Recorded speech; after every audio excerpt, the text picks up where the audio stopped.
So Disney has this rich tradition of having a hit movie and then publishing some very interesting materials, like books, but then completely pretending that those books didn't exist when they go to make a sequel movie. The Hocus Pocus sequel book? So good. The Hocus Pocus 2 movie? Could have used a lot more work on the story elements. And oh my gosh, the whole Disney A Twisted Tale series? Most of those are great. They should base some sequels on that. And this is not a new issue for Disney. Way back in the mid-90s, The Lion King was a huge success. And it seemed like billions of toys, games, books, and promotional items flooded the market overnight. And that included a series of short children's books called The Lion King 6 New Adventures. These books gave us all sorts of insight to events that happened before and after The Lion King movie. But then The Lion King 2 was released on VHS, and none of that wonderful book knowledge made it onto the screen. So before we get the live-action Lion King prequel Mufasa, let's talk about what the books delivered us when it comes to Scar's backstory.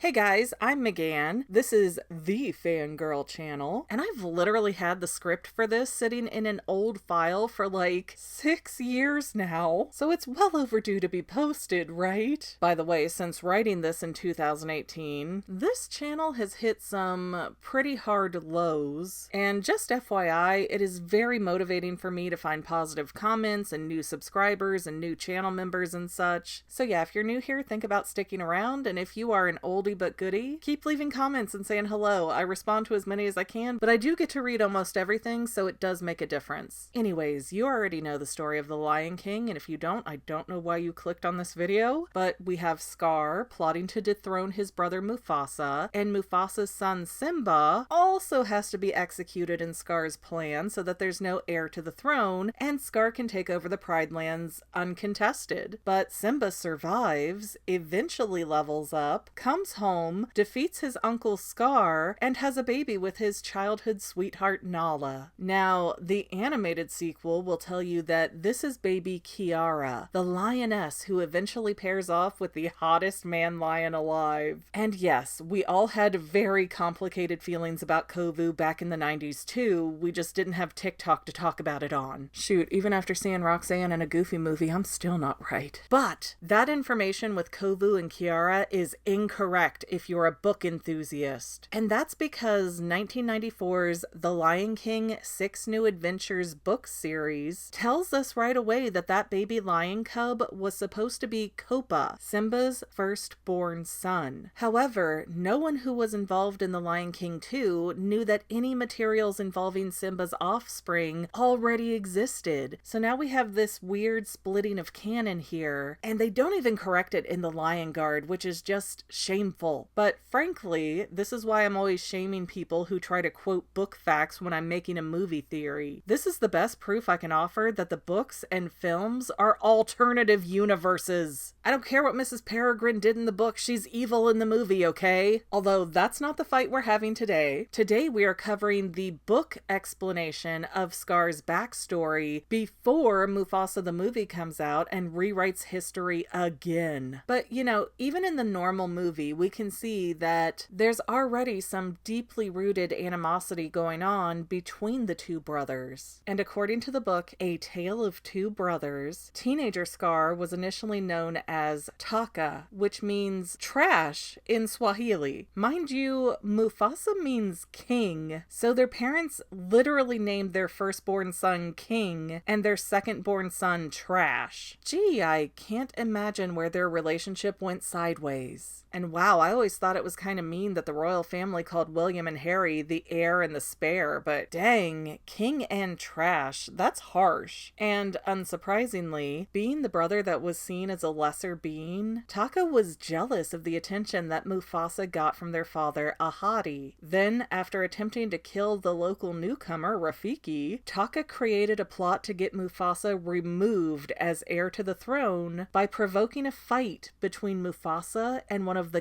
Cape Buffalo, because essentially Teen Mufasa thought he was just gonna waltz in and be a good leader by convincing the Cape Buffalo to share their watering hole, but Taka chimed in and said the Cape Buffalo either had to share that water or fight Mufasa. And this one Cape Buffalo was like, "Hold my beer," and charged at Mufasa. Now, Mufasa got away, but Taka kinda deservedly got attacked by the rest of the Cape Buffalo herd, getting the sharp end of their horns across his face. Taka was almost ended right there, but Mufasa felt all of that brotherly love and got involved in the fight. So Taka walked away with his life and a big permanent scar. Taka then insisted to be known as Scar after that, seemingly due to melodramatic reasons. But hey, truly, just about any name is better than trash, so good for him in a way. Anyways, Mufasa got out of that scrap unscathed, and later, after Scar regained consciousness, Papa Ahadi scolded him to control his temper and pointed out that trying to harm and embarrass Mufasa with the Cape Buffalo almost cost Scar his own life. But other than that gentle parenting moment that was worthy of a 90s sitcom, Scar had no punishment or comeuppance for literally trying to kill his own brother and Rafiki, who he didn't even know. Like, Ahadi, wake up and smell those warning signs, buddy. Why is Scar being kept close to continue these bad behaviors? Other than a mark on his face that Scar can't really see anyways, the traitor faces no repercussions for the crimes that he openly admits to. And you know what happens when actions don't have consequences? That tells the aggressor to just try bigger, fail harder. It's like they were daring Scar to make another plot because he doesn't even face,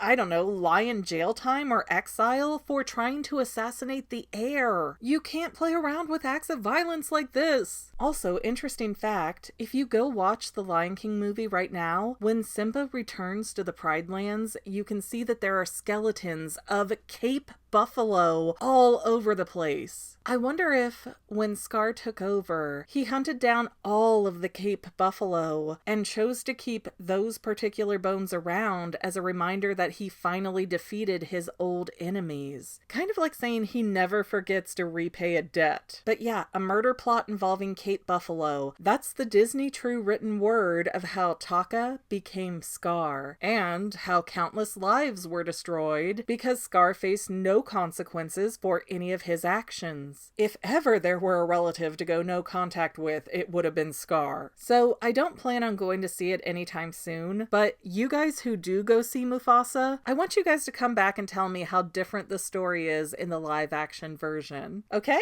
I might be overthinking it, but that's literally my job.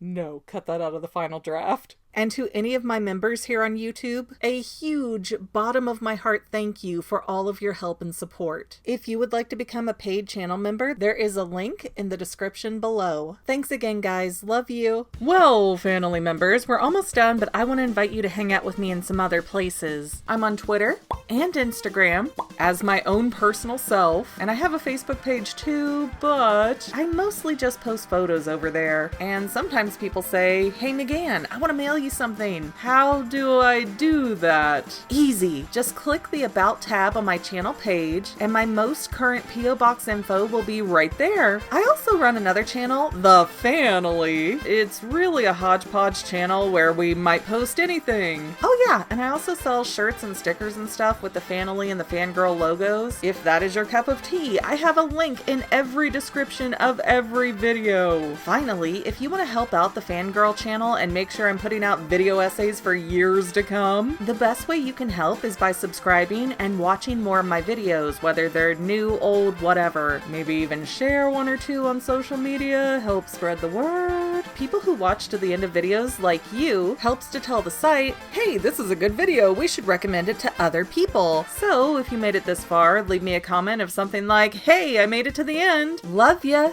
See you next time, family members. Bye.